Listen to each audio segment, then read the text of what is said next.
और ज्ञान सब ज्ञानड़ी, ये कबीर ज्ञान सो ज्ञान, जैसे गोला तोब का भाई करता चले मैदान।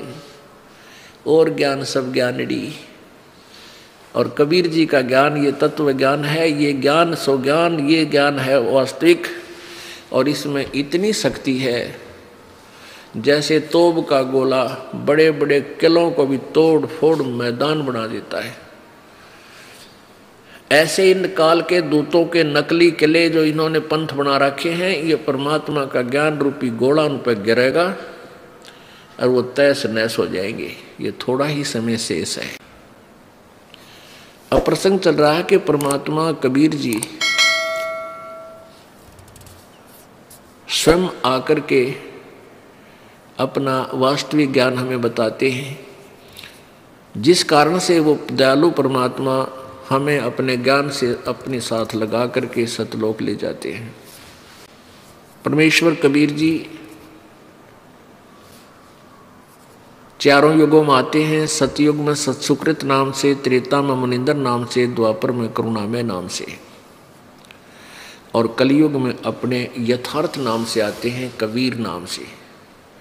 कबीर देव कहो चाहे कबीर देव कहो, कबीर साहब कहो, ये वही परमात्मा है जो बनारस में आए थे, काशी में आए थे 600 वर्ष पहले।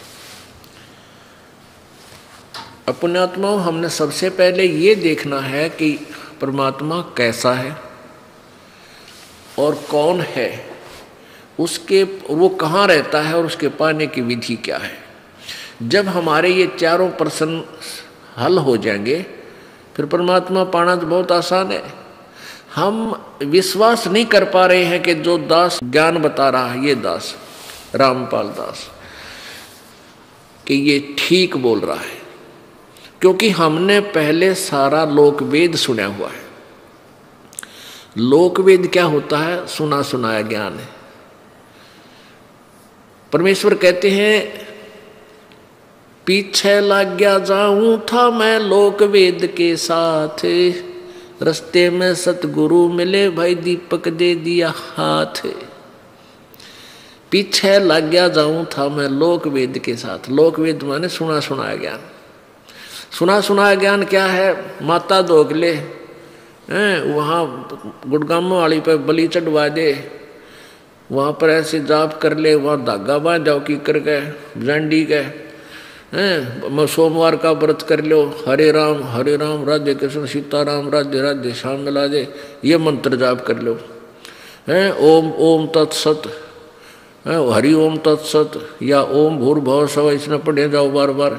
ये जो ज्ञान था ये लोक वेद आधार था, शास्त्र विदिता का मनमाना आचरण था। दूसरा लोक वेद ये था कि परमात्मा निराकार है, और तीसरा लोक वेद ये था कि ब्रह्मा विष्णु महेश अजरो अमर है, सर्वेश्वर है, महेश्वर है, सबके यही कुल के मालिक है। और पांचवा ये था कि इनके कोई माता पिता नहीं, इनकी कोई जन्मदाता नहीं। और कुछ एक लोकवेद ये भी था कि मंदिर की मूर्ति पूजा करने से पूजा करो, मंदिर में जाओ, केदारनाथ में जाओ, तीर्थों पे जाओ। इस लोकवेद के आधार से हम संकट निवारण के लिए भी कहीं ना कहीं किसी न किसी तीर्थ या मंदिर में जाया ही करते थे। तो परमात्मा कहते हैं, आप पे दास, आप पे भगवान, आप ही एक तत्वदर्शी संत अपने ऊपर ही उदाहरण दे रहे हैं कि अभी मैं तो जैसे आपको समझाने के लिए परमात्मा अपने ऊपर ही कह रहे हैं। पीछे लग गया जाऊं था मैं लोकवेद के साथ, लोकवेद के साथ, रस्ते में सतगुरु मिले भाई दीपक दे दिया हाथ। यानी इस भक्ति मार्ग के अंदर, इस भक्ति के रास्ते में परमात्मा कहते हैं कि जैसे आप जी और ये दास पहले सालासर जाया करते, यहाँ से राजस्थान के अंदर एक शहर है, छोटा सा गांव है सालासर, वहाँ हनुमान जी का मंदिर है बहुत बड़ा। तो किसी ने बता दिया, क्योंकि हनुमान का पुजारी तो दास बचपन से ही था, 25 वर्ष पूजा की साधना की, जो जैसे लोकवेद के आधार पर थी, वहाँ जाते थे। तो ऐसे ही लोकवेद था। परमात्मा कहते पीछे लग गया जाऊं था लोक वेद के साथ, और रास्ते में वो तत्वदर्शी संत मिल गए, फिर ये तत्व ज्ञान रूपी दीपक हाथ में दे दिया। पहले तो हम अंधेरे में भटक रहे थे, अब इस तत्व ज्ञान रूपी इस दीपक के रोशनी में हम कदम रखेंगे, इससे बाहर नहीं जाएंगे। तो परमेश्वर हमें ये बताना चाहते कि तुम जो भटक रहे थे, साधनाएं गलत कर रहे थे, उस लोक वेद के आधार से जब तत्वदर्शी संत मिला तो आपका सब भक्ति की विधि बदल जाएगी। परमात्मा हमें यही याद दिलाना चाहते हैं कि पर्वत पर्वत में फिरा और कारण अपने राम, राम जैसे संत मिले जिन सारे सब काम। अब लोकवेद के आधार से हमने ये सुना हुआ है कि परमात्मा निराकार है, और हम जैसे विष्णु जी की पूजा करते थे, शंकर जी की पूजा करते थे, मूर्ति सामने होती थी, और फिर भी कहीं डिस्कस होती थी भक्तों में, तो कहते थे भगवान भाई कैसे मिले भगवान, तो कहते मेडिटेशन करा भाई, घनी घनी देर तक साधना करा। और फिर भगवान कैसा है कि भगवान तो निराकार है, वो किसी ने मिला ही नहीं, फिर मेडिटेशन किस लिए करें जब भगवान निराकार है और मिला ही नहीं। एक ना भूला दो ना भूली, भूली सब संसारी, सारा संसार भूल रहा है। अब जैसे एक समय एक शेख फरीद नाम के एक मुसलमान भक्त परमात्मा की तरफ में घर त्याग कर चला गया। पुण्यात्माओं, पिछले जन्म जैसे आज से 600 वर्ष पहले 64 लाख शेष कबीर परमात्मा के हुए थे। कुछ ऐसी पुण्यात्माएं थी जो भगवान की दिए गए ज्ञान को, नाम को भक्ति करते रहे और विमुख अवश्य हो गए थे, क्योंकि लोग लाज में आके तो वो भगवान से दूर हो गए, गुरुद्रोही नहीं हुए थे। तो वो फिर क्या होते, अगले जन्म उनके होते हैं। और पूरी पृथ्वी पर हम एक ही पिता की संतान हैं, पहले कोई मजहब नहीं था। आप द्वापर युग का इतिहास देख लो, उसमें ना कोई हिंदू था, ना मुसलमान, ना सिख, ना ईसाई, कोई धर्म था ही नहीं। तो हम सभी पूरी पृथ्वी के जितने भी प्राणी हैं, हम एक ही पिता की संतान थे, एक ही हमारे आपस में रले मिले संस्कार हैं। इस आधार से उन व्यक्तियों का जन्म मनमाने नाइजीरिया में हो जा, अफ्रीका में हो जावे संस्कार बस, वहाँ वो सोच भी नहीं सकते भगवान के बारे में।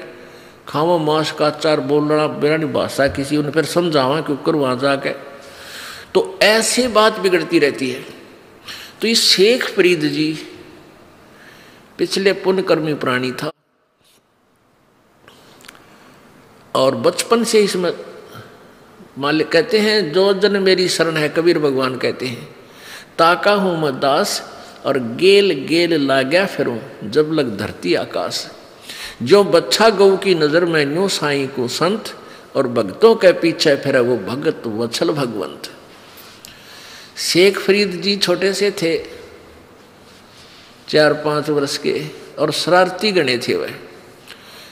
उनकी माताजी दुखी हो जाती थी, वो इतनी शरारत करा करता।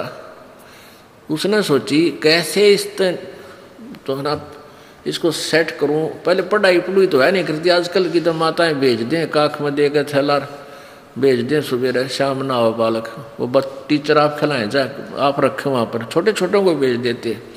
एक और नर्सरी चल पड़ी, एक और बिल्कुल बालक खिलाने का महकमा चल पड़ा, बाल बच्चे रखने वाला। उसमें ऐसा नहीं था। तो वो अब बच्चे को कहने लगी बेटा तू नमाज करा करे। वो कहने लगा मैं क्यों करूं नमाज, मुझे क्या मिलेगा नमाज से। अब वो खजूर बहुत खाता था रुचि से, उसका फेवरेट फ्रूट था ड्राई फ्रूट। उसकी माँ बोली कि बेटा अल्लाह तुझे खजूर देगा। अक सच माँ, अक हाँ सच बेटा। कैसे करूं बता मुझे। माँ ने एक कपड़ा बिछा दिया और उस पर कह दिया तू अरे लौट जा और ऐसे मत्था टेक ले, लेट कर भगवान के लिए, और यूँ कहता रहा अल्लाह मुझे खजूर दे, अल्लाह मुझे खजूर दे। और जब तक मैं ना कहूँ तो आँख मत खोलिए। का अच्छी बात। अब उसको कह दिया कि वो बिछा दिया उसका कपड़ा, और वो लग गया अपने मत्था टेक के आँख मीच के लौट के अल्लाह खजूर दे, अल्लाह खजूर दे। इतने माँ ने सारा काम कर लिया। 1 घंटे फिर वो थोड़ा सा पहले जाकर के एक पत्ते में खजूर रखाई, 4-5 उसके आसन के नीचे, कपड़े के नीचे रखाई। और वो उठ कर माँ बोली भाई खोल दे आँखियाँ। जब काम पूरा हो लिया माँ का घर का घरेलू कार्य, उसने आँखें खोली और उठ कर चल पड़ा। देखा उसने कहीं खजूर तो नजर नहीं आया। कहने लगा माँ तो बहुत झूठी है, मैं आज के बाद कतई नमाज नहीं करूँ, अल्लाह ने कोई खजूर नहीं दिया मेरे को। माता बोली बेटा ऐसे नहीं बोलते, भगवान सब कुछ देता है। देख तेरे कपड़े के नीचे पा जा, शायद रखा होगा कहीं ना कहीं। उसने कपड़ा उठा के देखा खजूर धरे, कुदर खावे। ओहो हो माँ अब फिर बता कब करनी है नमाज। अब शाम के समय जब माँ ने फिर काम होया, जब फिर बिछा दिया कपड़ा उसका अकेले, तो नमाज कर ले। और वह चुपके से दरिया हुआ उसके नीचे खजूर। अब एक दिन माँ भूल गई, वो शाना हो गया, आप पे कपड़ा बिछावर लग गया करना। एक दिन माता भूल गई उसके नीचे खजूर रखना, और वो उठा। जब माँ ने देख लिया वो हुआ तो यो नकम्मा उठ लिया, और ये आज खजूर रखा नहीं, वो फिर तंग करेगा। और वो खजूर खाता हुआ रहा। माँ बोली रे खजूर कहाँ से लाया? कि माँ अल्लाह डेली देता मुझे। माँ बोली रे आज किसने दिया यू? कहने लगा अल्लाह ने। माँ तो हैरान हो रही, और वो खजूर खावे। कि बेटा सचमुच बता कहाँ से लाया? आके देख ये यहाँ रखा था। ओए होए, कहने का भाव ये है कि परमात्मा यहाँ तक भी मदद करता है कि कहीं इस बच्चे का भगवान से आस्था ना हट जा रही, नास्तिक हो जाए, इस तरह की भावना का बालक था, लेकिन था पिछला पुण्य संस्कारी। तो कुछ दिनों के बाद इसी प्रेरणा से, क्योंकि परमात्मा की चाह थी, उसको घर त्याग दिया और फक्कड़ फकीर बन गया। और ऐसे ही भटकता हुआ उन मुसलमान फकीरों संतों के पास जाता रहा। लास्ट में एक बहुत सुप्रसिद्ध संत था कि वो बहुत सिद्धि युक्त है, उसके पास पहुंच गया, तपस्वी था। अब उस संत ने शेख फरीद जी को जैसा भी मार्गदर्शन किया, उसने उसका तय दिल से पालन किया। क्योंकि जिनको भगवान चाहिए वो पीछे नहीं हटते। जैसे डॉक्टर जैसी भी औषधि देता है मरीज को, मरीज तो खाएगा, तेरा रोग कट जावे। वो रॉन्ग है या राइट है वो उसका दुर्भाग्य है कि किसी गलत वैद्य का फंस गया। वो बहुत ही नम्रता से और बहुत ही समर्पण भाव से गुरु जी की आज्ञा का पालन करने लगे। वहाँ 8-10 शिष्य रहते थे उस आश्रम में जहाँ वो संत रहता था। तो उन्होंने क्या कर रखा था, जैसे प्रतिदिन सोमवार को इस भक्त की ड्यूटी है जो गुरु जी की सारी सेवा करेगा, सुबह नवावेगा, कपड़े धोएगा, रोटी खवावेगा, खाना बनावेगा और हुक्का पिया करता वो उनका गुरुजी, और इसके हुक्का भर के हुक्का पिलाओगा। यानी पूरे दिन की सेवा एक की बांट दी थी। और उन समर्पण भाव को देख करके शेख फरीद से वो संत अधिक प्यार करता था। यानी जहाँ भी कोई बात अधिक होती थी उसी को से सराय लेता था, उसी से कहने को करने को कहता था। कुछ दिनों के बाद वो आश्रम में रहने वाले दूसरे भक्तों में ईर्षा होगी कि गुरु जी तो इसको ज़्यादा पसंद करते हैं, इसको नीचा दिखाओ। एक दिन क्या हुआ, वर्षा का मौसम था। एक दिन उसकी ड्यूटी जब आई तो दूसरे भक्तों ने ईर्षावश उसको नीचा दिखाने के लिए क्या किया कि वो हुक्का पिया करता गुरु जी, और खाना खाने के तुरंत बाद वो हुक्के की डिमांड करता था।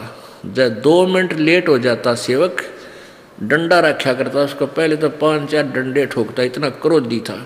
क्यों? तपस्वी में क्रोध कुदरती बात है। ये तो नरे बम्ब बने हैं, तो उसका डंडे मारता 5-7 और कई दिन सेवा नहीं देता था उसको। तो उन्होंने ये सोचा कि इसके साथ ऐसा करेंगे कि गुरुजी नाराज हो जाए। जो ही उसने एक अग्नि तैयार कर देते थे, पहले हुक्का भरने की अलग से आग तैयार करते थे, तो उसने आग तैयार कर दी। आग तैयार होने के लिए वो लगा दी लकड़ियाँ कि इतने खाना खिलाऊंगा तब तक हुक्का भरने योग्य आग हो जाएगी, अग्नि हो जाएगी। और दूसरे शिष्यों ने क्या करा, उसको बुझा दिया, पानी गिर दिया।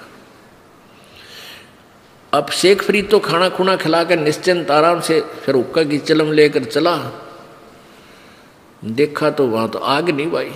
उसको पता था कि आज तेरे सारे नंबर कटेंगे और गुरुजी नाराज हो गए, तेरे पीछे रह गया कि आया था भगवान पाने के लिए और गुरुजी रुष्ट हो गए तो भगवान रुस गया, क्योंकि ये नियम है।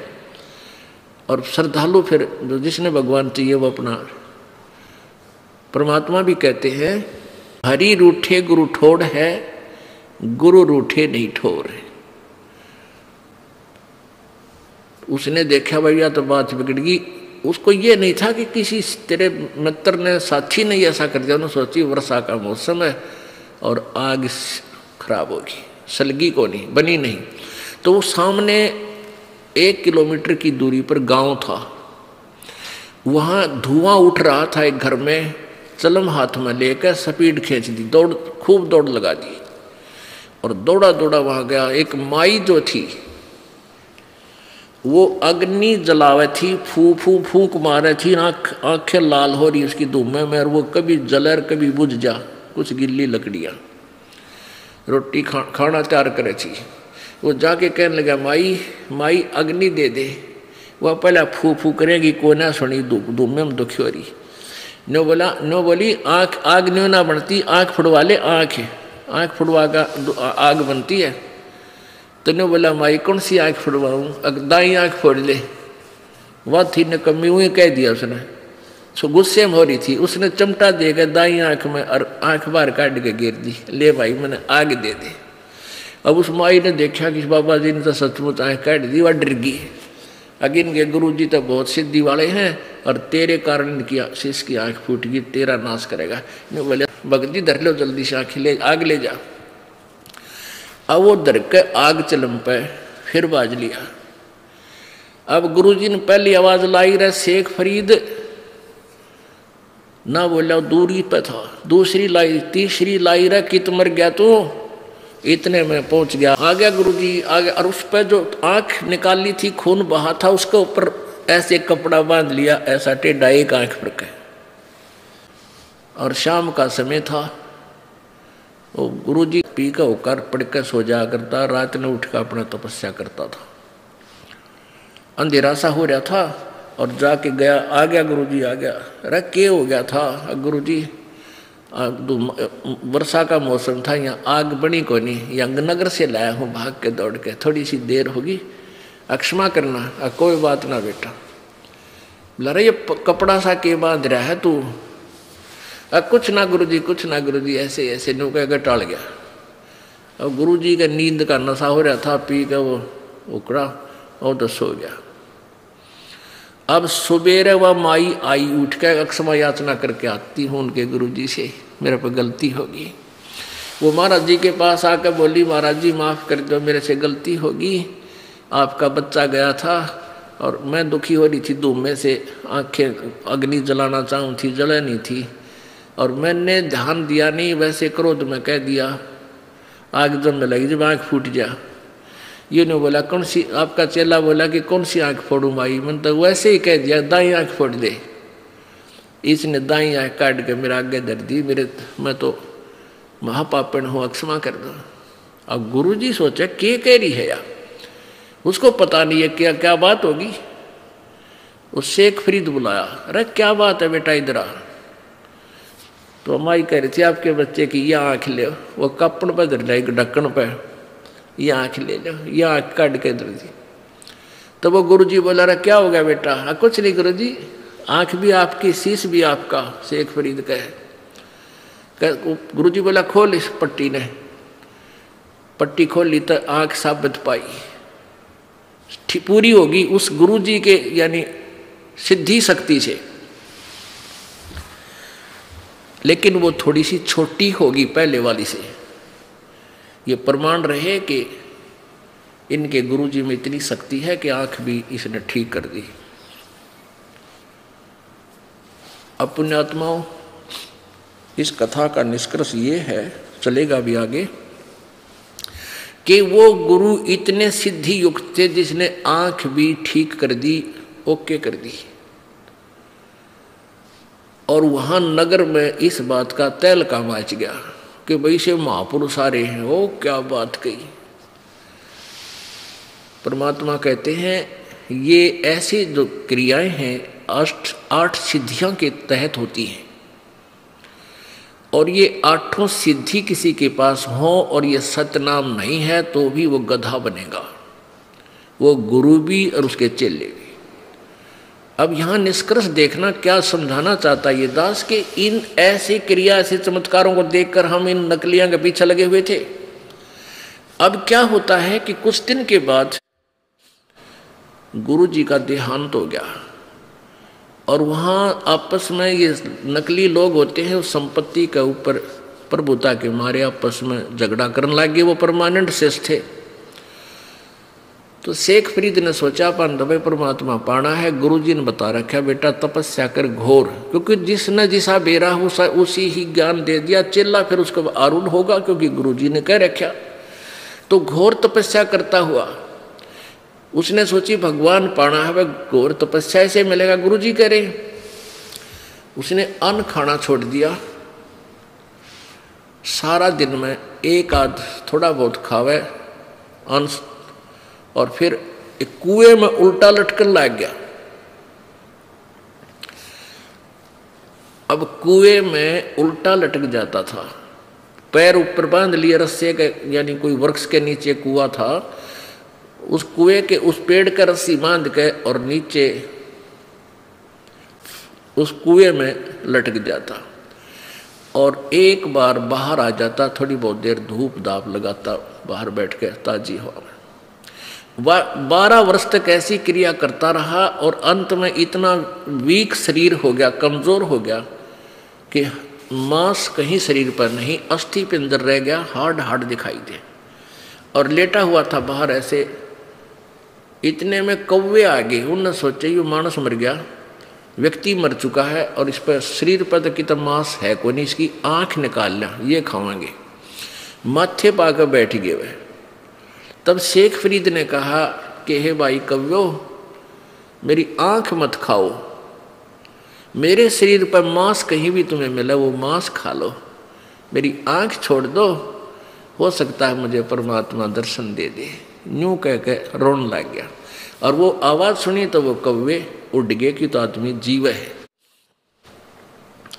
तो उसने फिर पैर धीरे धीरे सरक के रस्सा बांध रखा था, और फिर कुएं में लटक गया, और बुरी तरह रो रहा है, फूट फूट कर रोया, और कह रहा है कि अल्लाह ने दीदार दिया नहीं, और शरीर का अंत निकट आ गया, अब क्या बने प्रभु, परमात्मा के दर्शन हुए नहीं। ऐसा बुरी तरह रो रहा है। वो कबीर परमात्मा, वो अल्लाह अकबर, वो अल्लाह कबीर आया चल के वहाँ से, वहाँ प्रगट हो गए उस कुएं के ऊपर, और उस रस्से को पकड़ कर जिसको बांध कर नीचे लटका हुआ था उसको ऐसे खींचने लगे ऊपर। अब पहले शेख फरीद जी ऐसे लटका करते थे तो गडरिए, ये ग्वाले या पाली भेड़ बकरियां चराने वाले शरारत कर जाते थे, उसका रस्सा पकड़ के और ऐसे हिला देते, छोड़ देते थे।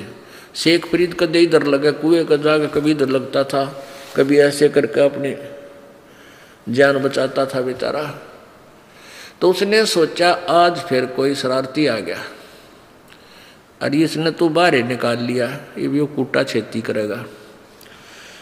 जब उसने नौका न्यू बाहर निकाल लिया, कभी परमेश्वर ने ऐसे रस्सा पकड़ा, नीचे लटका हुआ था, वो नीचे हाथ जोड़ के बोला भाई मुझे ना छेड़े, मुझे तंग ना कर, मुझे अपनी साधना करने दे। परमात्मा बोले क्या कर रहे हो भक्त आप?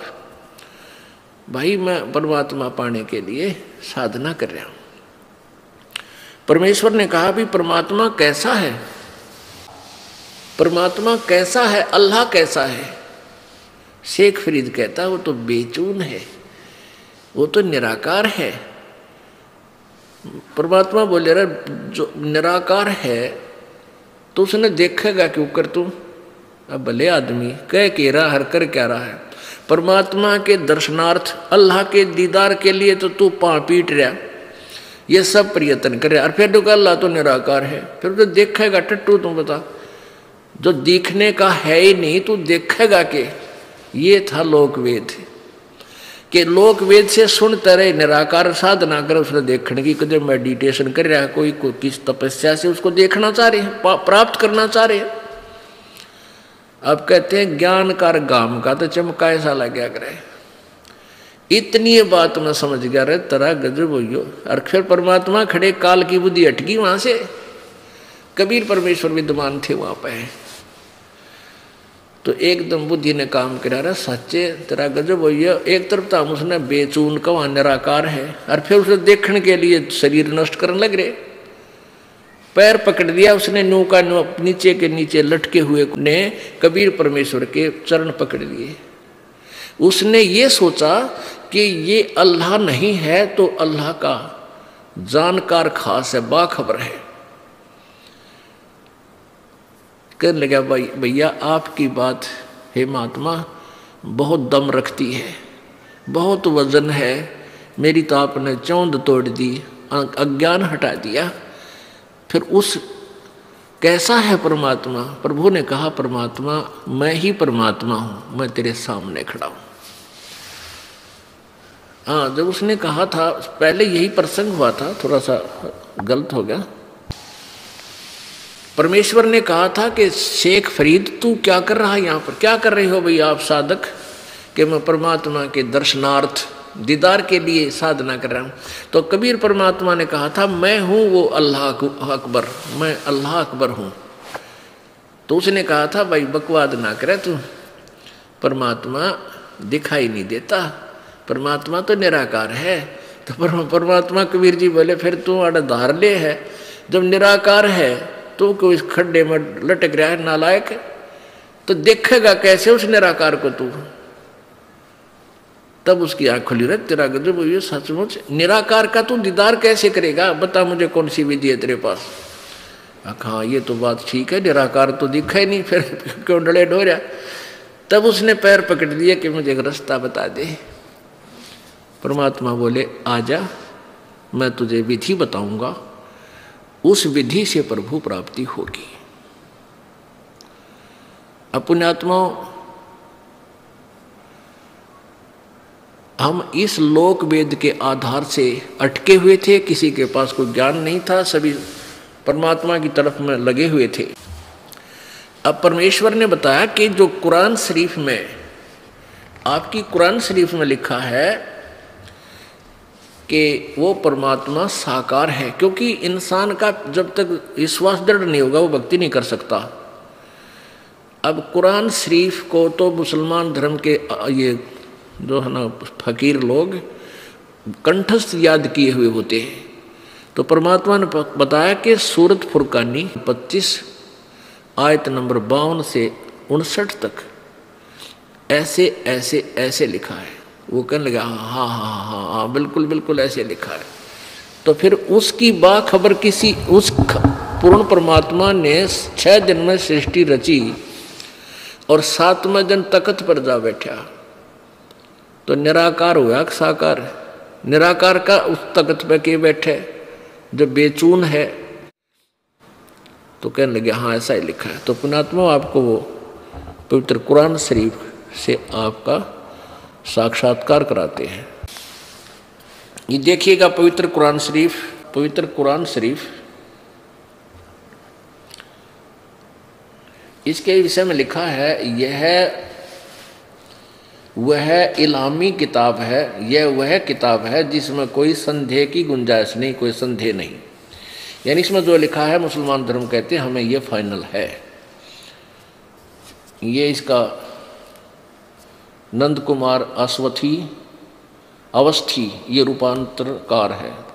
शास्त्रीय अरबी पद्धति पर नागरी लिपि में, अरबी भाषा से ये नागरी लिपि, ये अरबी भाषा में लिखी हुई थी तो हिंदी भाषा में इसका अनुवाद किया गया है। शेरवाणी संस्करण,